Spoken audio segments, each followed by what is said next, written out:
Moje najdraže jelo. Svaki čovjek ima svoje najdraže jelo. Jedni ljubu mjaso, drugi ljubu rizance, kunce, fajnke. Jedni ljubu slatko, drugi slano, drugi opet kiselo ili oštro. Moje najdraže jelo ću vam sada pokazati. Moje najdraže predjilo je supa. Guvijadja supa s rizancim.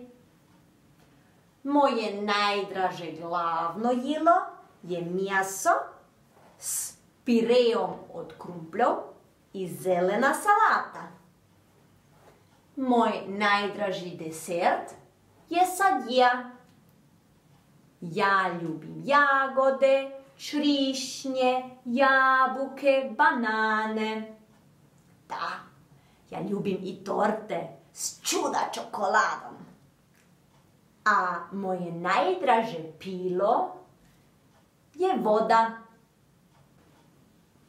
A ča je tvoje najdraže jelo? Jiš najradije šnicl ili ribe ili špagete, picu ili more bit buhtle. Ča je tvoje najdraže jelo? Palačinke. Palačinke. Palačinke s marmeladom i čokoladom.